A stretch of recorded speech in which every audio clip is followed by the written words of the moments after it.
అన్నదాత సుఖీభవ అనే పథకానికి ప్రభుత్వం ఆఖరికి గ్రీన్ సిగ్నల్ ఇవ్వడం అయితే జరిగింది. జూన్ 20వ తారీఖున అన్నదాత సుఖీభవ పథకం ఏదైతే ఉందో ఆ పథకానికి మొదటి విడతగా 7,000 రూపాయలు అనేవి రైతన్నలకు పంట వేయడానికి ముందు అవసరమైన కొంత పెట్టుబడి డబ్బు ఏదైతే ఉందో దాన్ని గుర్తించి ఈ జూన్ 20వ తారీఖున ఈ నిధులు అనేవి విడుదల చేయడం జరుగుతుంది. అయితే ఇప్పటి వరకు కూడా అన్నదాత సుఖీభవ పథకం అనేది మొన్నటి వరకు కూడా జూన్ 12వ తారీఖున ఇస్తారు అని చెప్పి కొన్ని వార్తలు అయితే వచ్చాయి. ఇప్పుడు తాజాగా చూసుకుంటే జూన్ 20వ తారీఖు అన్నట్టు ఫైనల్గా ఒక నిర్ణయం అయితే తీసుకురావడం జరిగింది. ఎందుకు అనంటే ఇక్కడ అన్నదాత సుఖీభవ పథకం ఏదైతే ఉందో ఈ పథకం అనేది రాష్ట్ర వ్యాప్తంగా ప్రతి రైతుకి కూడా 20,000 రూపాయలు ఇవ్వాలని చెప్పి నిర్ణయించడం జరిగింది. గత ప్రభుత్వంలో ఇదే అన్నదాత సుఖీభవకి చెందిన రైతు భరోసా పథకం ఏదైతే ఉందో అది 10,000 రూపాయలు ఇవ్వడం జరిగేది. ఇప్పుడు కూటమి ప్రభుత్వం వచ్చిన తర్వాత దాన్ని 20,000కు పెంచడం జరిగింది. అయితే గతంలో వైఎస్ఆర్సీపీ ప్రభుత్వం ఇచ్చినప్పుడు అందులో 10,000లో 6,000 రూపాయలు అనేవి ప్రత్యేకించి కూడా కేంద్ర ప్రభుత్వం తరపు నుంచి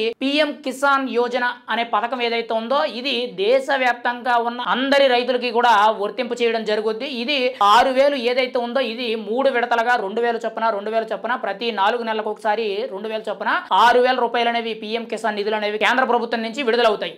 ఆ 6,000కి 4,000 కలిపి గత ప్రభుత్వంలో వైఎస్ఆర్సీపీ ప్రభుత్వంలో 10,000 రూపాయలు అనేది రైతు భరోసా ఇవ్వడం జరిగింది.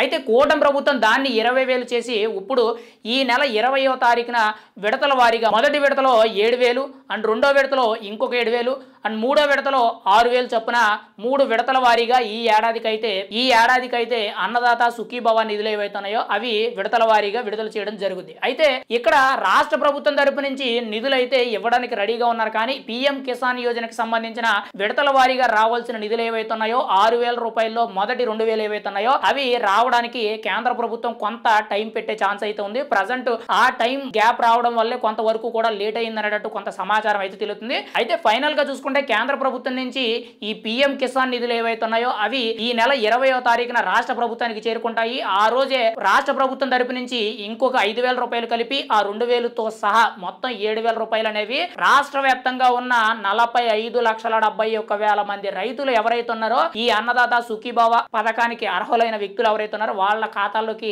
జమ చేయడం జరుగుద్ది. ఇది మొదటి విడత కింద ఈ జూన్ నుంచి ఆల్రెడీ మనకి పంట కాలువలన్నీ కూడా మంచినీరు అనేది వదలడం జరుగుతుంది కాబట్టి పంటలు మొదలు పెట్టాలి కాబట్టి దానికి పెట్టుబడి కింద మొదటి విడతగా 7,000 ఇంకొక 3 నెలల తర్వాత ఇంకొక 7,000 ఇంకొక 3 నెలల తర్వాత మిగిలిన 6,000 రూపాయలు చొప్పున వెయ్యాలి అని చెప్పి కూటమి ప్రభుత్వం తరపు నుంచి ఏపీ గవర్నమెంట్ తరపు నుంచి ఒక నిర్దిష్టమైన ప్లాన్ అనేది రూపొందించుకోవడం జరిగింది. అయితే ఈ నిధుల కొరతలో కేంద్ర ప్రభుత్వం నుంచి రావాల్సిన పిఎం కిసాన్ యోజన నిధులు ఏవైతున్నాయో అవి రాకపోవడం వల్ల కొంత కొరత ఏర్పడ్డదని చెప్పి రాష్ట్ర ప్రభుత్వం తరపు నుంచి ఒక క్లారిటీ అయితే రావడం జరిగింది. ఏది ఏమైనా సరే అన్నదాత సుఖీభవ పథకం ఏదైతే ఉందో ఈ నెల 20వ తారీఖున మొదటి విడతగా 7,000 రూపాయలు అనేది రాష్ట్ర వ్యాప్తంగా ఉన్న రైతులందరికీ కూడా 7,000 చొప్పున మొదటి విడతగా జమ చేయడం జరుగుద్ది.